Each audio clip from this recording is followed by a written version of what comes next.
Eu quero voltar a falar do temporal aqui em São Paulo, que já afeta também algumas linhas de trem, segundo informações da CPTM. No caso da linha 11 Coral, os trens estão circulando com velocidade reduzida e maior tempo de parada por conta de problemas no sistema de energia elétrica. E no caso da linha 12 Safira, os trens não circulam entre as estações Jardim Romano e Manuel Feio por alagamento na via. Então, já 2 problemas provocados também no transporte público nessa terça-feira e justamente nesse horário em que a volta para casa se torna ainda mais caótica. Vamos então conversar com a nossa Camila Yunes, que está ali na rua, debaixo de guarda-chuva, na Avenida Paulista, para trazer mais informações. Conta pra gente, minha amiga.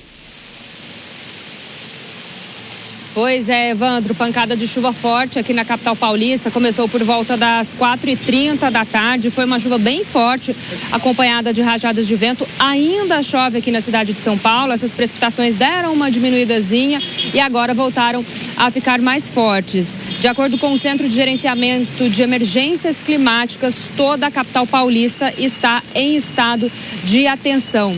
Inclusive, Evandro, ali por volta das 4h40 da tarde, a Defesa Civil aqui do estado emitiu alerta para a capital paulista, aquele alerta que chega vibrando pelo celular, né? Toda a redação estava ali, recebeu essa notificação, colocando toda a capital paulista em estado de atenção, né? Fazendo esse alerta para chuva forte, acompanhada de rajadas de vento e também com possibilidade de queda de granizo. Então esse é o cenário que a gente tem, inclusive mais à frente, ali na Avenida Paulista, né, Evandro, tem um semáforo que já não está mais funcionando, tem um agente da CET que faz o monitoramento do trânsito e fica essa grande preocupação, né, da população paulistana e paulista aqui da região metropolitana de São Paulo, quando chove, quando dão essas pancadas de chuva com rajadas de vento fortes, se o fornecimento de energia ele vai ser interrompido ou não, né? Porque semana passada, na última quarta-feira, né, na terça-feira passada a gente teve uma chuva forte, na quarta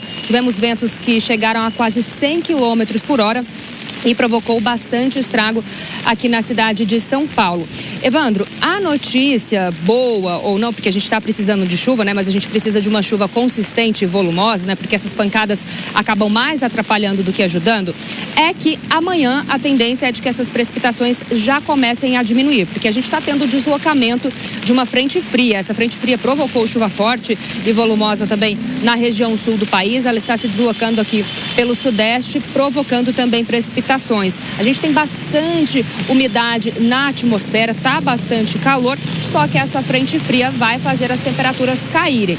Então, amanhã a tendência é de uma diminuição dessas precipitações, só que a temperatura cai ali por volta de 22 graus Celsius. Mas essa, Evandro, é a tendência para essas próximas semanas, para os próximos meses, porque o verão começa no dia 21 de dezembro e essa é a perspectiva. A atmosfera mais aquecida, né? Essas chuvas acompanhadas de rajadas de vento, com possibilidade de transtornos. Então, esse é o cenário que a gente deve ter para os próximos dias. E como você disse, né, Evandro, a gente está chegando aí agora, né, nesse horário de pico, fim do dia. O trânsito aqui em São Paulo no fim do ano já é caótico. Com essa chuva forte, ele acaba ficando mais intenso. E com o transporte público também sendo afetado, hoje o paulistano vai precisar de paciência, né? Exatamente, Camila Yunes. E uma paciência que já nem existe mais. Normalmente uma paciência que já é curta aqui na capital. E com a situação que muitos desses paulistanos viveram na semana anterior até o começo dessa semana com a falta de energia elétrica, seria até uma ofensa a gente exigir qualquer reserva de paciência depois de tanto estresse vivido por conta da suspensão do fornecimento de energia elétrica. Então, você já conseguem imaginar a aflição que todos nós estamos vivendo aqui ao ver essas imagens de chuva forte e de muitas vezes a possibilidade de se faltar luz novamente por conta dessa situação. Camila Yunes, obrigado pela tua participação e por trazer também outros detalhes aí da previsão climática aqui no nosso 3 em 1. Um ótimo trabalho para você.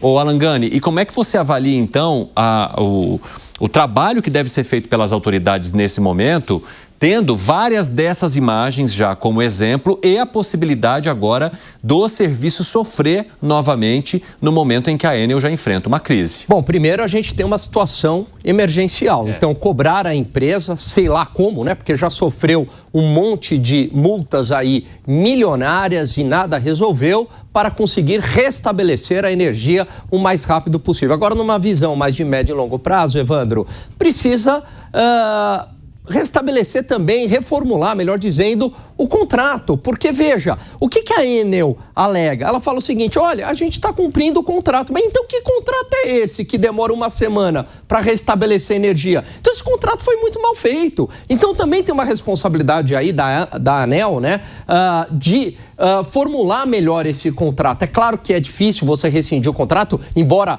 seja uma situação que eu acho que há precedente legal para isso, mas restabelecer um novo contrato com novas condições, colocando para restabelecer a energia elétrica num prazo máximo, sei lá, de 24 horas e olhe lá, hein? E olhe lá.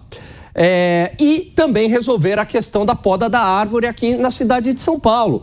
Para a população, pouco importa se é a prefeitura, se é a Enel, se são os dois, mas precisa ser uma questão prioritária. Governar, Evandro, é estabelecer prioridades.